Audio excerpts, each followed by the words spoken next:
हरियाणा के अंबाला के धूलकोट में स्वामी गीतानंद जी यानी गुरुजी की कुटिया के दो शिष्य, एक ने जमीन में गीता जी को ध्येय बनाकर संन्यास एवं अध्यात्म की ऊंचाइयों को छुआ और घर घर गीता के प्रचार प्रसार के लिए अपना पूर्ण जीवन समर्पित किया, और दूसरे ने मेडिकल साइंस और शिक्षा जगत में लाखों लोगों की निशुल्क सेवा की। आज इस कार्यक्रम में डॉक्टर मार्कंडेय आहूजा कुलपति गुरुग्राम विश्वविद्यालय एक पार्थ एक जिज्ञासु की भूमिका में समस्या या प्रश्न खड़े करेंगे और दूसरे गीता मनीषी स्वामी ज्ञानानंद महाराज समाधान हेतु अविरल रूप से अपनी गीता रूपी ज्ञान गंगा में हम सबको हमारे कल्याण के लिए गोते लगवाएंगे। आइए देखते हैं कार्यक्रम जियो गीता के संग, सीखो जीने का ढंग। दर्शकों, स्वागत है आपका कार्यक्रम जियो गीता के संग, सीखें जीने का ढंग। हमारी चर्चा गीता मनीषी स्वामी ज्ञानानंद जी महाराज से 7वें अध्याय को लेकर चल रही है। परंतु दर्शकों, अभी कुछ दिन पहले एक ऐतिहासिक क्षण था जब राम जन्मभूमि मंदिर का शिलान्यास किया गया, भूमि पूजन किया गया, और उस पल के साक्षी बने हरियाणा की तरफ से स्वामी ज्ञानानंद जी महाराज। तो मैं स्वामी जी, सबसे पहले कि इससे पहले मैं गीता पर चर्चा शुरू करूं, आप उस ऐतिहासिक पल के साक्षी बने जिसकी सदियों सदियों तक लोग इंतज़ार कर रहे थे। कैसा अनुभव आपको प्रतीत हुआ, कैसा लगा, और ये क्षण आपके लिए क्या मायने रखता है? वास्तव में हमें लगता है कि भगवान राम की चर्चा भी कहीं ना कहीं गीता की ही चर्चा है। जी जी।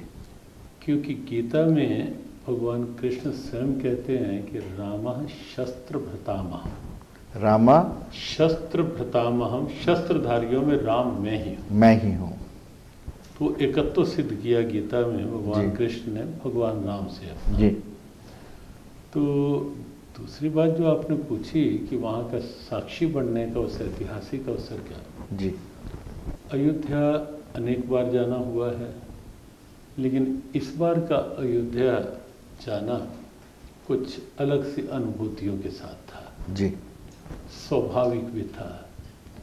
सैकड़ों वर्षों की एक चिर प्रतीक्षित जी अभिलाषा, जी, एक उत्कट अभिलाषा जो करोड़ों करोड़ों हृदयों में बसी हुई थी। जी।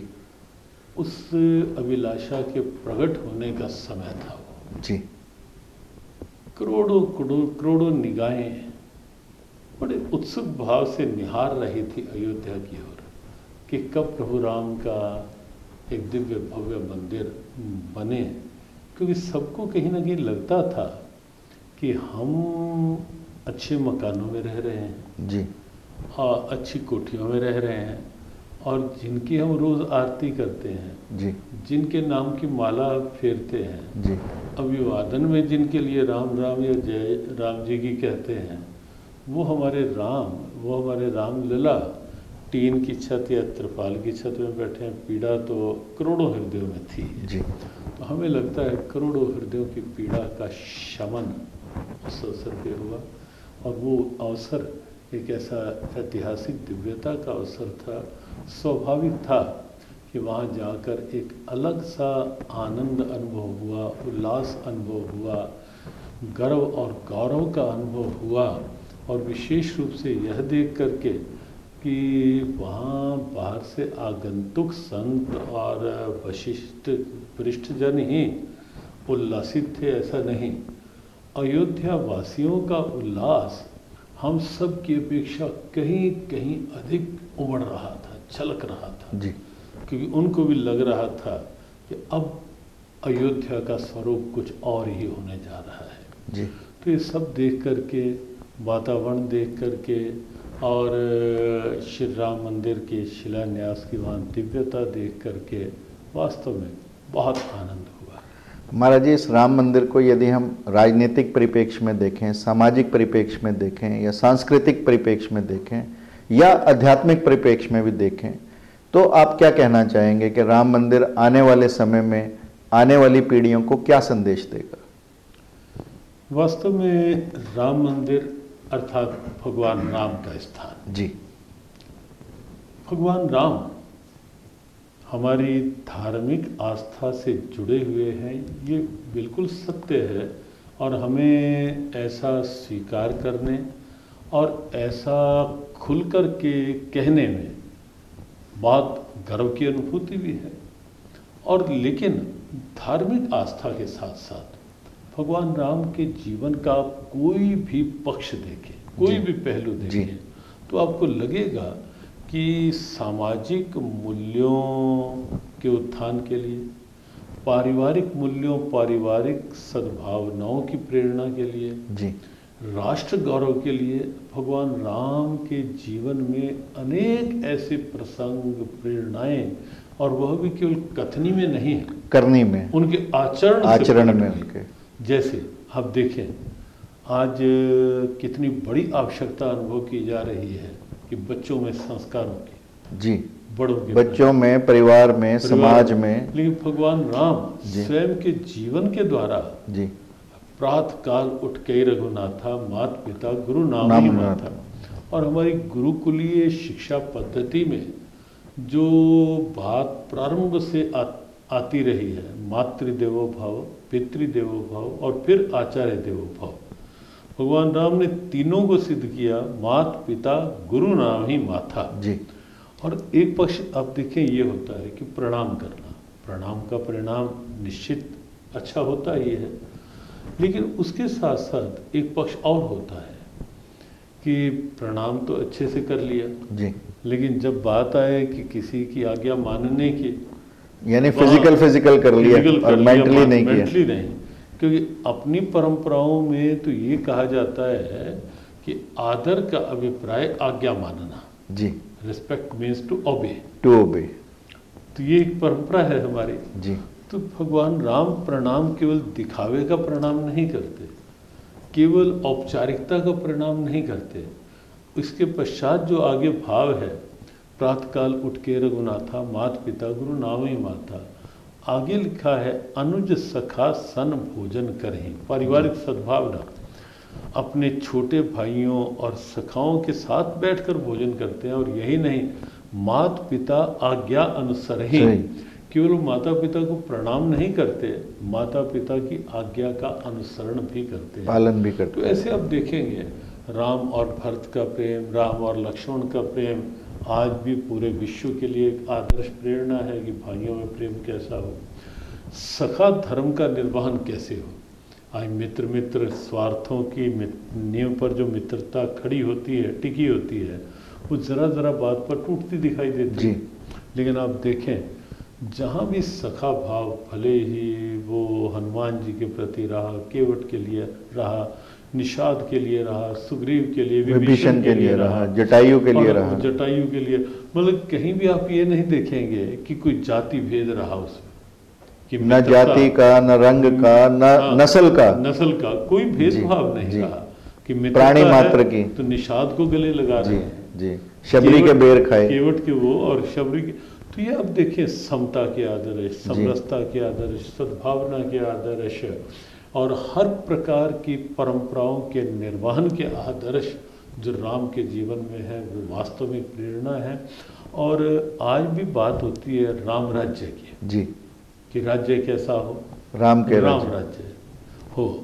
तो वो क्या था, वो राम एक राजा के रूप में भी ऐसी एक आदर्श प्रेरणा बन गए कि युग व्यतीत हो जाने के बाद भी आज भी एक पर्याय बन गए राम राज्य की सुचारू सुव्यवस्थित परंपराओं के लिए। एक बेंचमार्क सेट कर दिया उन्होंने अपने जीवन से। जी। तो ऐसी ढेरों स्थितियां, और हमें लगता है कि यह राम मंदिर जैसी हमारी चर्चा भी हुई, जो ट्रस्ट के लोग हैं, विश्व हिंदू परिषद के लोग हैं, तो ये प्रारंभिक दिन से ही उस चर्चा में बैठे, तो ये चर्चा हुई कि ये मंदिर केवल इतने तक नहीं होगा कि आरती पूजा पाठ तक सीमित रहे, वो होगा ही, लेकिन इस मंदिर के माध्यम से बच्चों को राम के जीवन से क्या शिक्षा मिल सकती है, वो बहुत महत्वपूर्ण है। वो है हर पक्ष उनके जीवन का जी। इस ढंग से दर्शाया जाएगा, प्रेरित किया जाएगा कि लोगों को लगे कि राम केवल मंदिर की शोभा नहीं है, राम जीवन की शोभा है, परिवार आदर्श ग्रस्त का श्रृंगार है, राम सामाजिक जीवन की एक दिव्य व्यवस्था है, राम राष्ट्र पुरुष हैं और राम वैश्विक सद्भावना की एक अनूठी प्रेरणा है। तो ये उस मंदिर से एक निसंदेह एक संदेश जाएगा।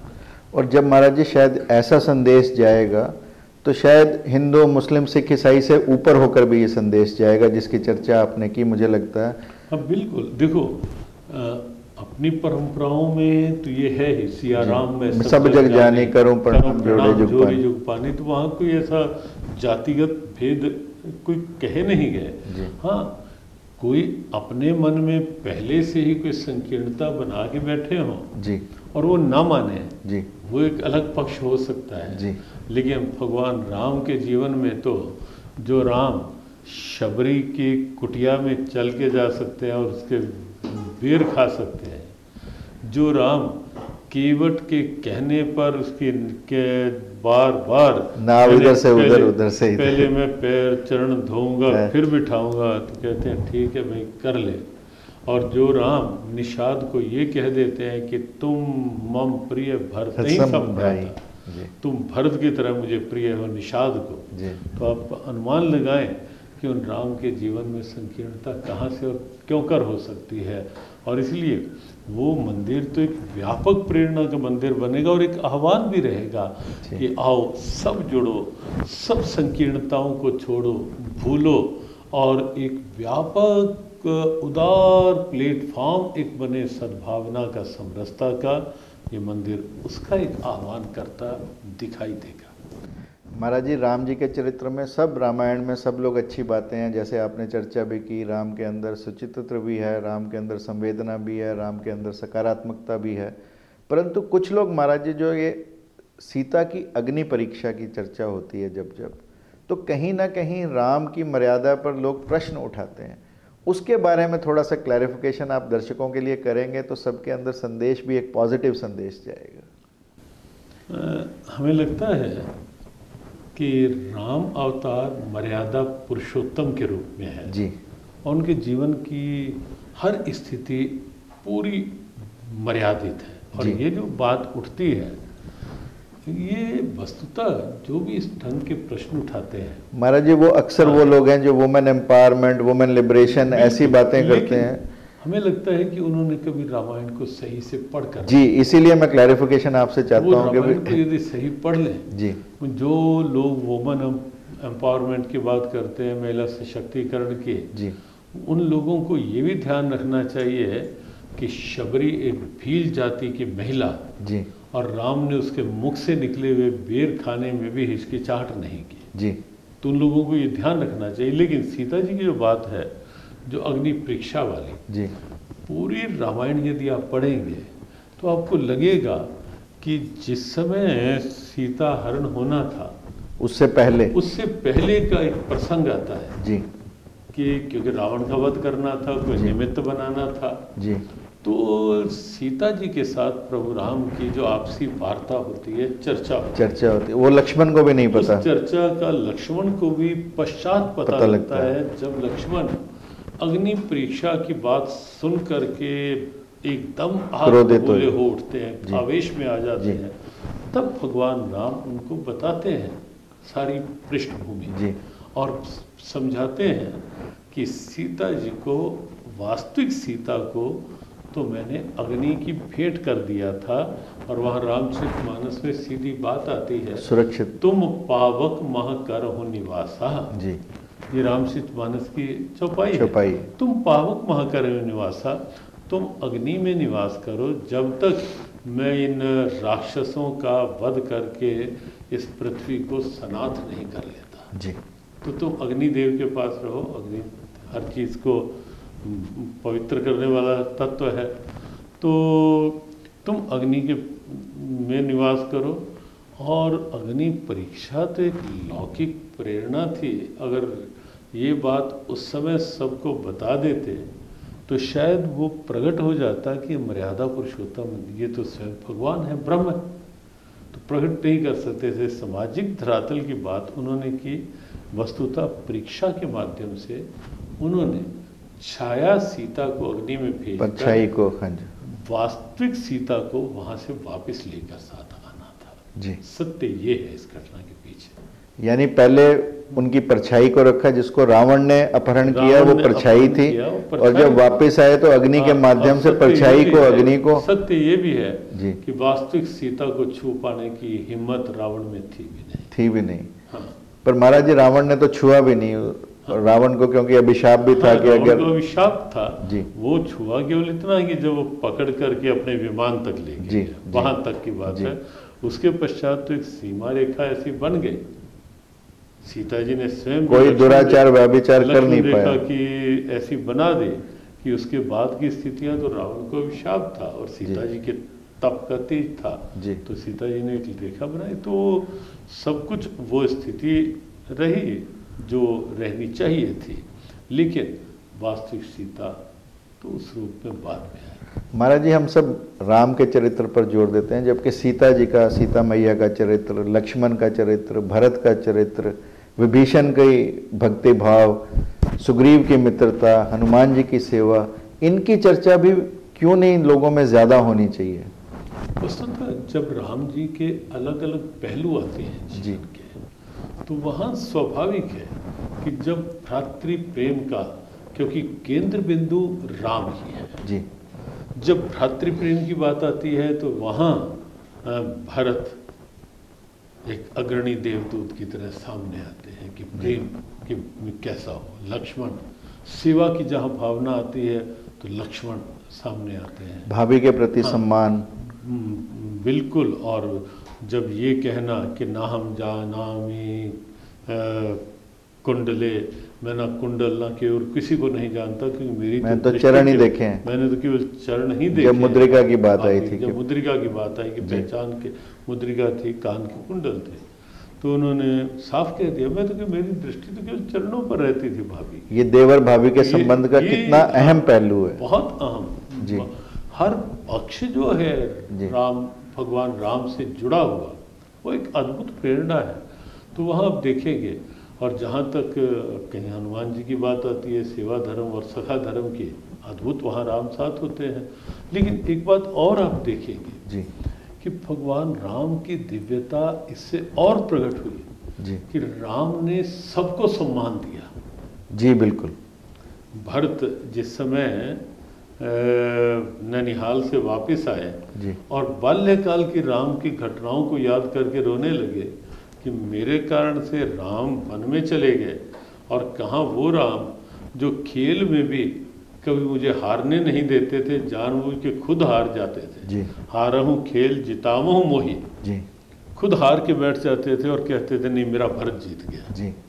तो भरत बहुत भावुक होते हैं उस समय ये सोचकर। तो अब देखें हनुमान जी को कितना सम्मान दिया जी कि मैं हनुमान तेरे से तो उऋण हो ही नहीं सकता जी, तेरे से किसी भी तरह से उऋण नहीं हो सकता, करहूँ विचार मन माही। तो लेकिन क्यों हनुमान जी कहते हैं प्रभु आप ये कैसे कह रहे हो कि मेरे से ऋण, कि तूने हनुमान जो किया मेरे लिए वो किसी ने नहीं किया। तो एक एक को इतना सब, और तो और युद्ध जीतने के बाद भी सब वानर खड़े हैं जी, और वानरों को ये कहते हैं कि तुम्हारे बल में रावण मारे। जी बिल्कुल, क्रेडिट दूसरे को देना, क्रेडिट दूसरे को देना, इससे और ये आज की मैनेजमेंट का बहुत बड़ा प्रिंसिपल है जी। तो राम एक सिद्धांत है, राम एक परंपरा है कि मान चाहते हो, मान चाहने से मान किसी को नहीं मिलता, मान बांटने से मान मिलता है। तो उसकी परंपरा रहे राम। और जहाँ तक सीता जी की बात है जी, हम तो बहुत बार अपने उद्बोधनों में कहते हैं जी, आज की मातृशक्ति को, आज की महिला शक्ति को, कि आप ऐसे ऐसे आदर्श रखें कि हम थोड़ी थोड़ी बात पर विचलित हो जाते हैं, घबरा जाते हैं, अपनी मर्यादाएं परंपराएं भूल जाते हैं। लेकिन आप देखें सीता जी का जीवन, कितनी विपरीतताएं आई, लेकिन उनके जीवन में आप एक आदर्श देखें, वन में जाकर जब राजा जनक मिलने गए वहाँ, तो राजा जनक ने मिलके एक बात कही कि पुत्री पवित्र किए कुल दो, एक सिद्धांत प्रकट कर दिया कुल को पवित्र कि कर बेटा कितना अच्छा होगा वो एक कुल को पवित्र करेगा, लेकिन बेटी यदि अच्छी होगी तो वो दोनों कुलों को पवित्र करेगी, पितृकुल को भी और श्वशुर कुल को भी पवित्र। तो सीता और लव कुश को किन परिस्थितियों में उस योग्य बनाया कि जहाँ भगवान राम से भी उनका परिचय पूछने के लिए खड़े हो गए लव कुश जी। इतनी क्षमता प्रदान कर दी है सीता जी के दृढ़ मनोबल की एक अभिव्यक्ति थी साकार। तो राम के साथ जुड़ा हुआ हर पात्र अपने आप में एक दिव्य एक सजीव प्रेरणा के रूप में सामने आया। हमें लगता है कि इस बार अयोध्या में जी प्रधानमंत्री जी ने एक नई पहल की कि जय श्री राम के आह्वान को, नारे को, उद्घोष को इस बार उन्होंने जय सिया राम के रूप में प्रारंभ किया। ये बहुत अच्छी जी। जब तक राम मंदिर नहीं प्रारंभ हुआ था तब तक जय श्री राम था, लेकिन इस पहल के साथ उन्होंने जय सिया राम के रूप में उद्घोष किया कि अब समय है कि हम इस मंदिर के माध्यम से सिया की परंपराओं, आदर्शों को भी हम साथ लेके बढ़ें। तो महाराज जी, ये बहुत ही ऐतिहासिक पल हम सब के लिए भी और देश के लिए भी और पूरे आपके प्रेमियों के लिए भी कि आप उस पल के साक्षी बने और आपके माध्यम से लाखों लोग साक्षी बने उस राम मंदिर के शिलान्यास का। और आने वाले समय में इस राम मंदिर से हम सभी प्रेरणा लेते रहेंगे और आपका आशीर्वाद भी हम सबको उसके माध्यम से मिलता रहेगा। आपने राम मंदिर की चर्चा हमसे की, आपका बहुत बहुत धन्यवाद।